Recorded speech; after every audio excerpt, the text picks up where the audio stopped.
Okay.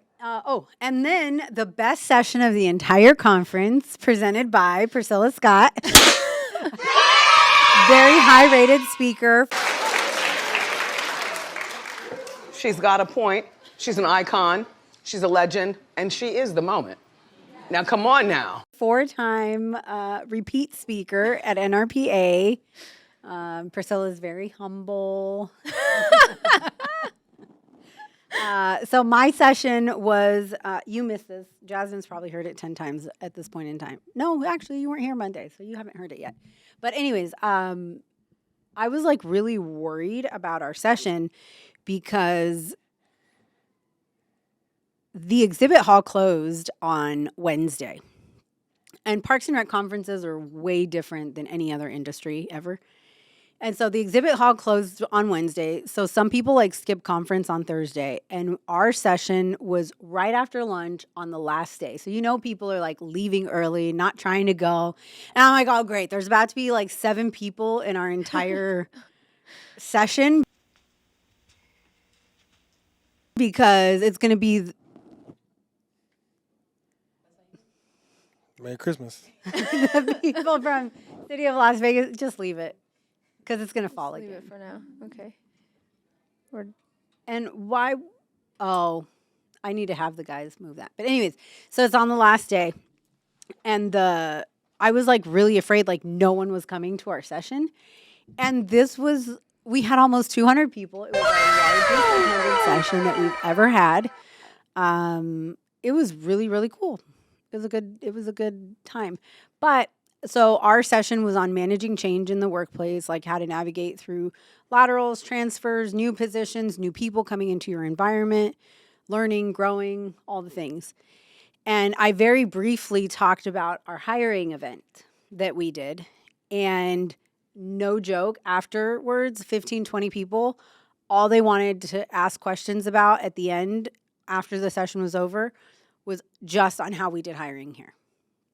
And so I was talking to our new deputy about that process in particular and everything that we went through to get that up and going.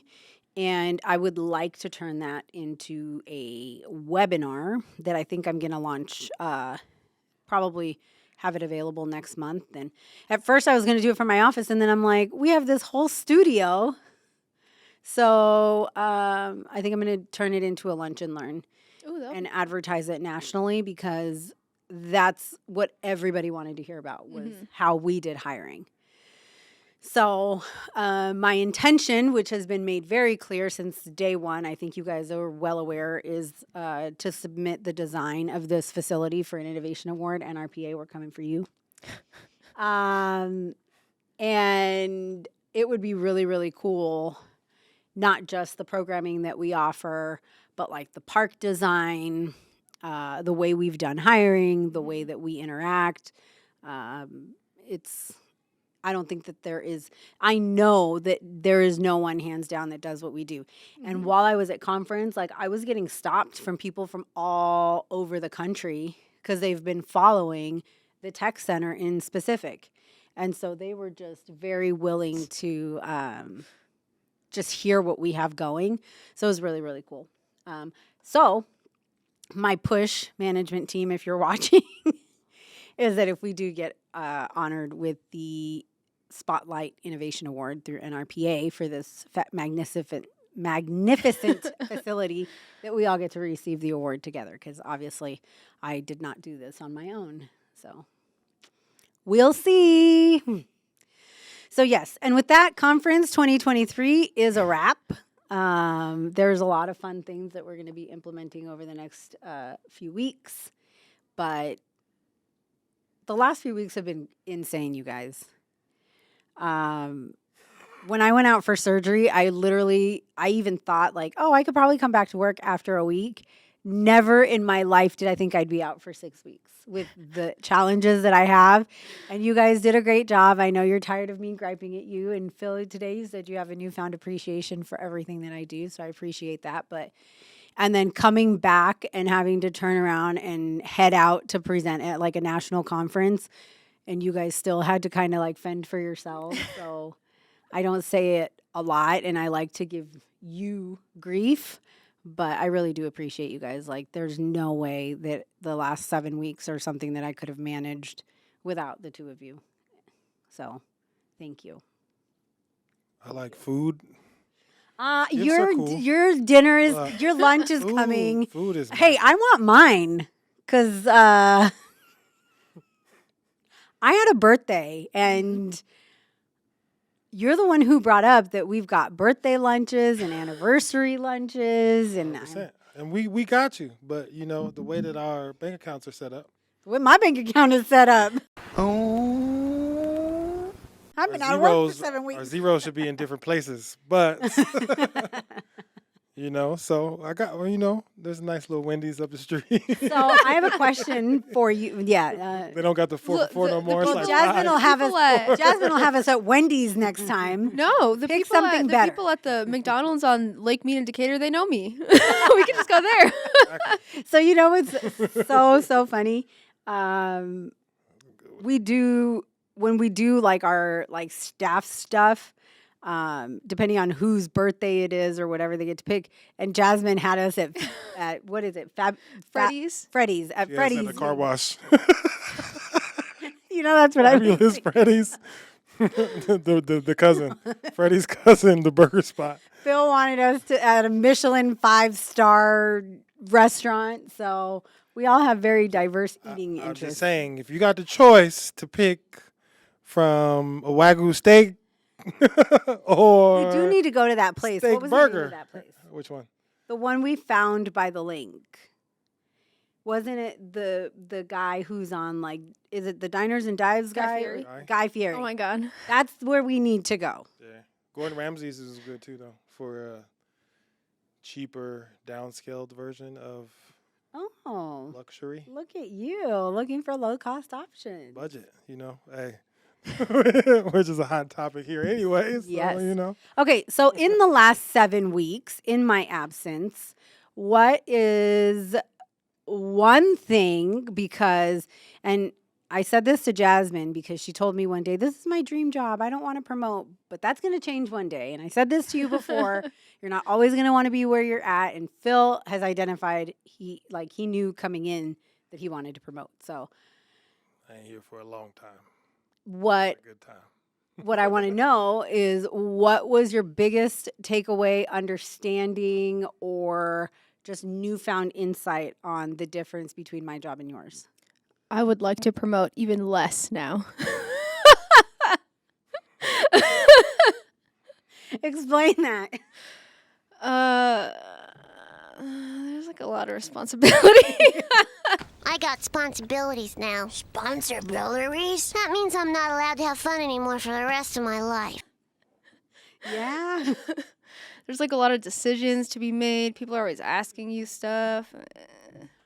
Hence the reason I can't make it from my office to the bathroom. It takes about 2 hours Yeah. for that 15-foot stretch. Mhm. I think you're perfectly capable of it, though. You might not like it, but you're more than capable of it. Yeah. I have a greater appreciation of not having to deal with unwork related stuff that become work related stuff. So, case in point, when people call off, you still have to hear the stories, et cetera, et cetera. So you have to be, somewhat emotionally present, even though you have the business sense in the back of your head on what needs to happen, what we need to do, because especially when you're working and trying to figure out a whole facility, that becomes an issue. And especially with the weather changing right now and people getting sick, et cetera, et cetera. Glad you're back, boss. While I was gone, I hear we went through a wave of illness, so I'm glad I was not here for that. And you guys managed, because I know there were days that it was like bare bones staff. And you guys really didn't call that often. There were only a few times, that there were things that you needed, but you guys did a good job. And managing deadlines, because right now in the Parks and Rec world, we are planning leading into summer 2024. Hard to believe. Summer planning is almost upon us. So you guys have been doing great at getting all the programming submitted. I've got lots of spreadsheets to review, lots of programs, prices, dates, times, events that you guys have put together. So that's super exciting.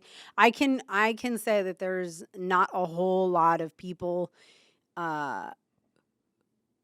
who have such like independent staff.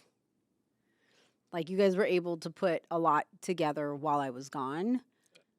To put a dent in the fall, in the winter and the spring programming. Yeah, I mean, we didn't burn the building down. And that's a huge testament to the people that we got working here too. Yeah. Because I mean, in all actuality, even though it was, up and down, none of this would have even been able to happen without the staff that we got. So that's a huge pat on the back to them too, because I mean, just like us, we responded, but they had to respond to the challenge too. So it was cool to see. It just shows you that all across the board we got a good team. We do. I literally bragged about our team every time somebody asked about our hiring thing. I said, "Oh yeah, we got the best staff. That's how we found them. We got the best." Yeah. Because we were striking out a little bit before we did our hiring event the way that we did.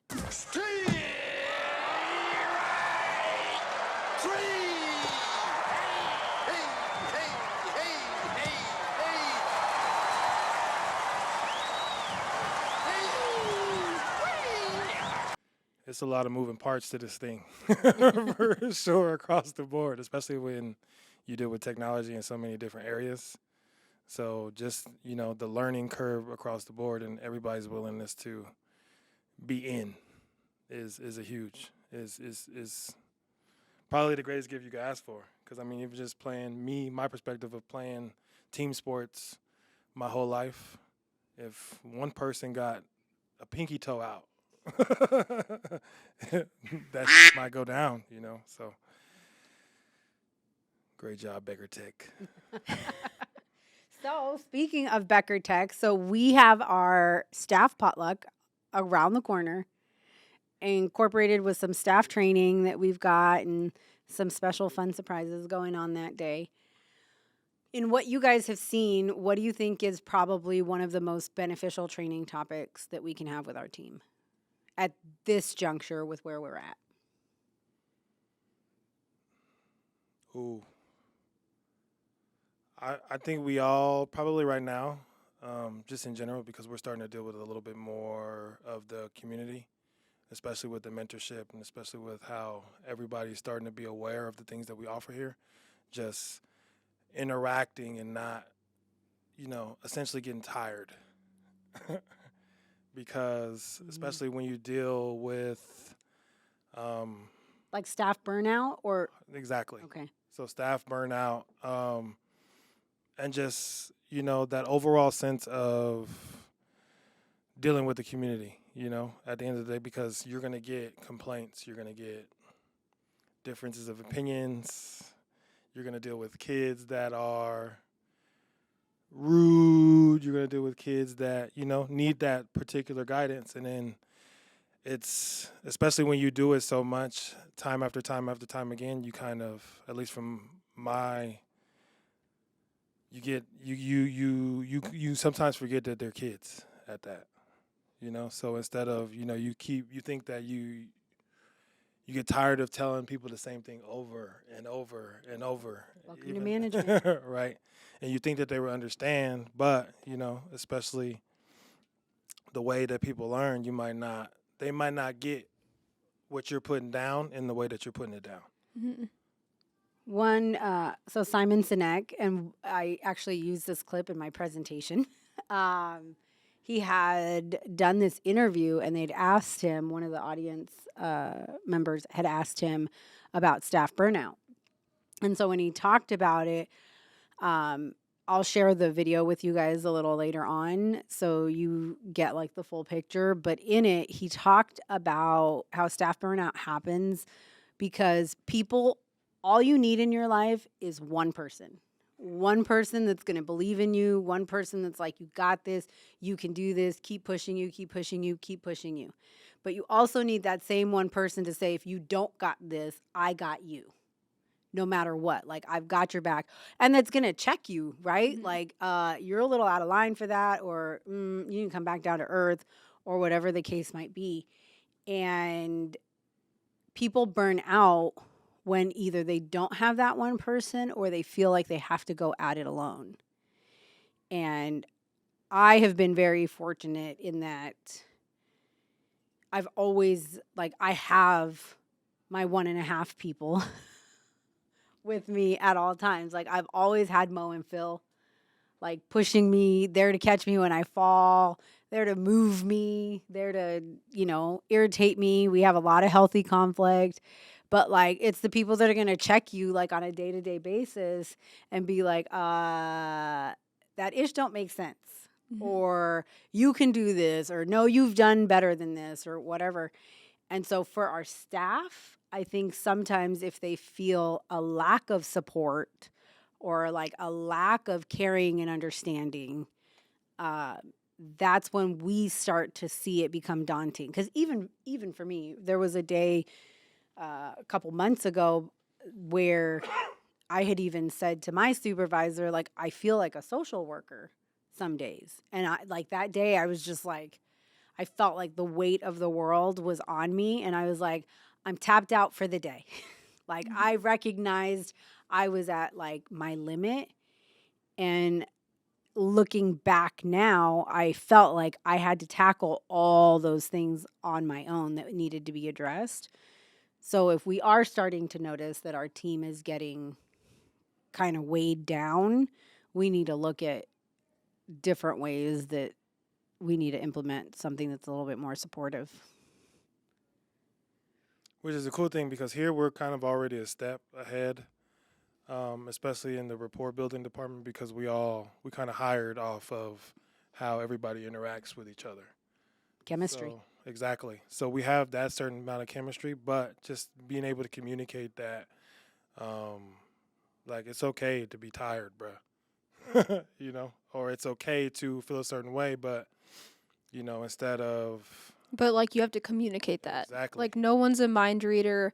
Maybe we'll notice, like, oh, hey, they look tired, but if you don't say, like, oh, I'm really tired, or, like, oh, I'm not having a great day, then, like, how are we supposed to know? How are we supposed to help? Yeah. 100%. And I mean, realistically, nowadays, right, it could be one little simple trigger that'll trigger somebody into, oh, man, why this? Why that? Why am I here? Why I don't feel like it today? Or, and that, can trickle down to everybody, because we all talk about how we all feel the energy anyway, right? Mm-hmm. So, and I mean, just me, myself, right? I could be feeling a certain way and I won't communicate it because I've internalized dealing with that on my own, right?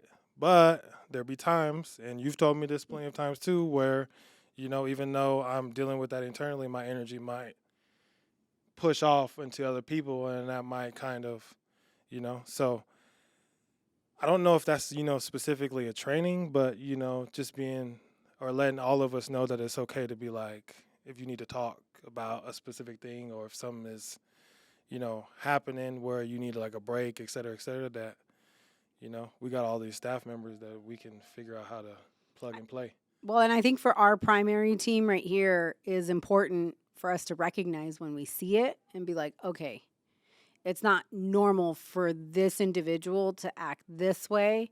So I'm going to look beyond what's happening and see where I can support, right? Because we do hold the greater responsibility, right?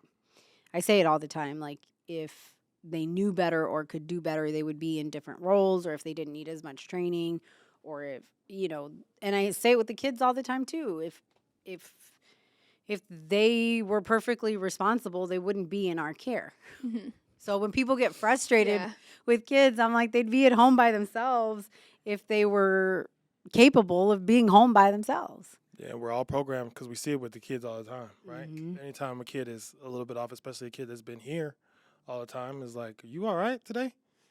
That ain't really you, but you know what I'm saying? We ain't really made it a point to do that with us, Yeah. you know? So it's Of the three of us, Phil, this question's for you. Who do you think of the three of us is the most in tune with what happens with our part-time staff? with the part-time staff. Mm-hmm. I mean, do you want me to answer truthfully? Or do you want Yeah, like who do you think is like most aware with the part-time staff? with the part-time staff? I would say you to an extent because you're just so in the mix, right? So you give more direction than probably whenever you're here than me and Jasmine. So you kind of see the differences in when you say it this one time and then when you say it the other, because for sure. And you call out, you know what I'm saying, with us all the time too. So I would probably say you. But to, you know, as an overall like blue type of thing, I would probably say Jasmine because everybody's just so comfortable talking to Jasmine. Okay. What about you? Yeah, I probably would say myself, and I think the staff also would say me. Well, that's exactly what I was thinking. I was Yeah. really shocked when Phil said me because I just think that it's a different dynamic Yeah, Yeah, you with because me yeah, analyze it because of my differently, well, and because of my position, Mhm. right? for sure. Just naturally because of my position. But I do, and Jasmine is so safe.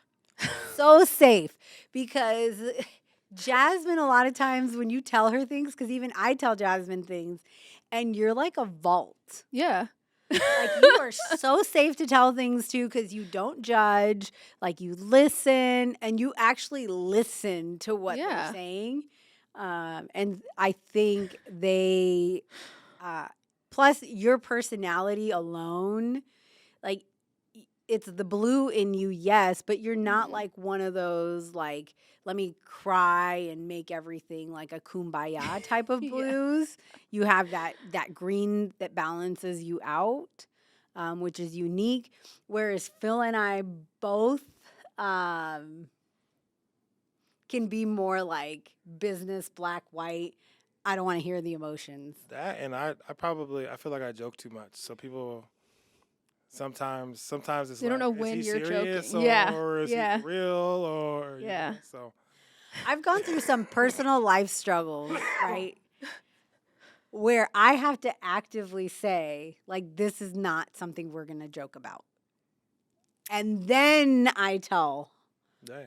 I think it's okay to joke all the time because I mean if you can't come from that, you know, perspective, but then that goes with growing with everybody else too, right? Because you got to understand The dynamic. who I am as a person or how I'm talking, et cetera, et cetera. So it's. I think for another sure. part of it too is my age. I'm a lot closer in age to most of the part-time staff. Yeah. Phil and I are. So, Wow. No, Yeah. feeling who? you said 90 earlier, and I was like 90? 90. You were born in 90. Yeah, I'm on the cusp. I ain't 80. I was not born in 1980. Like, slow your roll here. I was not born in 1980. I was born in the 80s, but not in 1980. Yeah, that's one of those weird things, but for sure it's got to be you cuz you are the safe space for everybody. Yeah. Even for how you, everybody- like think about how many times you go to Jasmine gripes about me. Oh, I talked to I speak And how my many mind all the times I go to Jasmine to gripe about you. Yeah. So that's what I mean. Like she's a vault. She is Yeah. a vault. You know, speaking of gripes, I still have not let go the fact that you are the only person with enough gall to take my phone charger out of my office, and then I come in and I can't charge my phone. Gall. Gall. Spell that. Gall. I don't even know what that means. No one knows what it means, but it's provocative. No, it's not. It's Gets gross. the people going. It is a word. That's what I'm And saying. that is the correct way for that phrase. What's the definition? I feel like I'm at Wait, you want me to what's the Google special, it? What's the Oh what's my the gosh, spelling bee? Can I get it in a sentence, please? Put that in a sentence. Gall. So I'm going to Google it. So my son now will ask me, Mom, can you Google that for me? or he will go to Google. Like, he is so Word of the day. my kid. Gall. Bold and impotent behavior. Impotent. I feel like I'm on Criminal Minds.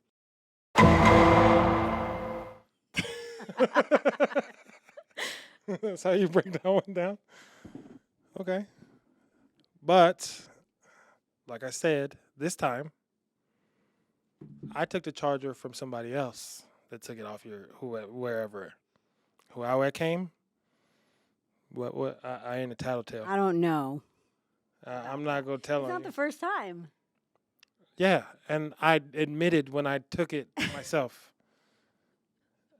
You know, Did I not? There was I no. charge my phone. I don't charge my There was no phone nothing overnight. around that. There was. I charge my oh, phone when I get to work. I put it on the charger.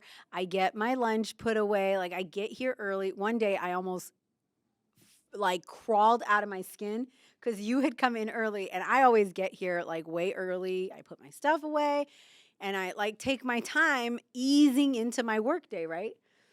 Well, Phil had come in early, didn't announce himself. I'm walking through the building, the lights are off, and I remember walking past and I saw your desk and I'm like, I don't remember turning that light on. Keep going. I hear him cough and I about died. Okay.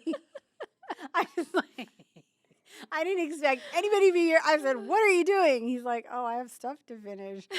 But like, I literally jumped because I'm like in my own head, like it's quiet. He hadn't made a sound. And I'm just like in my own thoughts, just walking.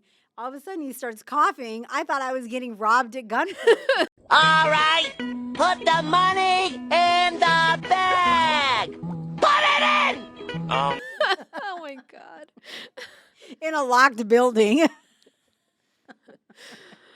Don't let them tell it. I'm always here early. Very early. Extremely early. Early for News to getting me. off. Yeah, news to me too. Let me tell you, news to me. But I do appreciate that you're not trying to run out the door 3 minutes before your shift is over. If you do have to stay late, you do stay late. So I have learned to ease up. However, my expectation is that you arrive to work on time daily. And on time is a happy time.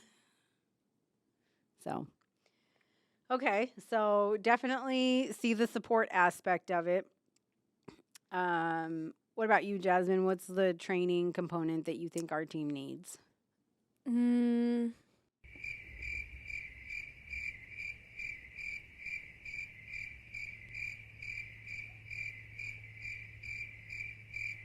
I would say professionalism is a big one.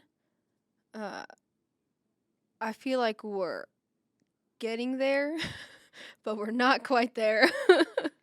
I think that that's an important thing to bring to light too. Is we're the only tech center, so we do have a very young staff in comparison. Up until very recently, I was the youngest coordinator in our department, and you guys are amongst the youngest rec leaders in our department.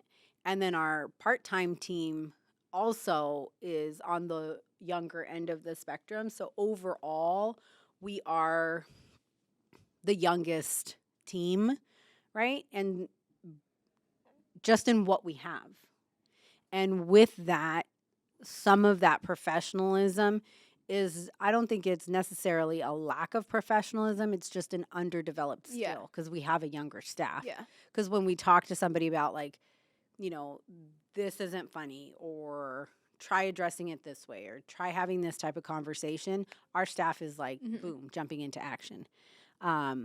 But we have to be very intentional and very deliberate with creating those conversations with them, because we do have a younger team than most people would have to. And we're also brand new. So some of the other facilities have staff that has been there 10, 15, 20 years, even in a part-time capacity. And we've been here since April, and the majority of our staff was hired in June. Yeah. So we're just young all around. Yeah. Um, Oh, we didn't celebrate them either. Hmm? We didn't celebrate them hires either. June. When did we do the hiring event? our hiring event was at May. the end of, yeah. Sorry, Bree. You don't count. You were the original. Yeah, That's why she's in the That's why Bree OG. got the grand opening shirt. Yo, Yeah. what's up, OG, triple OG? She was part of our OG OG, crew. triple, OG. Yes. You guys, I do say KP count? I don't know if KP no. count either. KP doesn't. She wasn't our OG crew, but that's okay. We Still has a special place in our heart. yeah, she's our foster technician. I we love her still the Transfer same. student. transfer student, international transfer. For me, I think it's a lot of the technical stuff because, and I've said this too, like if I was at a traditional rec center, which that's been the bulk of my career, like all of my career has been at traditional recreation centers. Someone called out to a basketball skills, I can run a skills class. I can coach a football team. I can referee a game. Do I want to? No. Am I the prime candidate? No. Can I teach a gymnastics class? Yes. Can I teach a preschool class? Absolutely. I can't say that about everything we do here. Right. And it's been a learning curve. So learning, like I've learned so much from you about like 3D printing and the way that the printers work and troubleshooting and even using like the Tinkercad software and stuff. I've learned a lot in here in the studio just about like the different softwares that we use and the difference in like the different types of microphones and the different types of headphones and the lighting and the angles. And so for me, the way that I see it, our team needs a lot of technical training because it changes so quickly. I know that last week we had someone that came in and worked with you guys a lot on like sound and explaining the why behind some of the technology that we have in the studio that you guys gave feedback that was super beneficial. But for me, I think that's probably the most valuable so that we can stay cutting edge. Because right now we're one of one. But if we expect to stay that way, then training is pretty much the only way that we're going to be able to do that. So. Yeah, I think with tech, it moves so fast that like trying to train on just the newest thing isn't helpful. You have to like understand how it works and why it works because that will apply to everything else. Mm-hmm. But I think we're on the right track. Being part of the city of Las Vegas gives us access to resources that if we were in a private entity, we wouldn't have. Mm-hmm. Like we do have numerous departments from the communications to the marketing team to the tech, the IT department, our own tech team within our department. Like we just have access to a lot of resources that we would not have in a private sector environment. So I think it helps us. Mm-hmm. Okay. Well, ladies and gentlemen, I think it's been a great day so far. I'm glad we got to connect and we got to debrief all of the wonderful things from conference. Stay tuned because we have some great episodes planned coming up, some phenomenal guests, and just some really cool Discover Las Vegas fun. Mm-hmm. Peace out. I don't have a sign off. I don't either. Phil would have been like, peace. I'm supposed to roll, and I was trying to roll my R right there. Did it roll? Do you remember Paxton from preschool at Mirabelli? Of course. I had the whole preschool saying peace, bro. Like all these like 3 and 4 year old, and he's like 3, right? And Phil would always be like, peace. And he's like, peace. And he'd be, and it looked so painful, but Paxton would be up there with the wrong 2 fingers trying desperately to hold them up. It was so cute. So, yeah. If I was ever to go to war, I'm going to war with the little homies. Do you want to go to war, Balaki? No. Because we could go to war. No. I'm for real. I'm for real. They would follow him like minions. Our leader.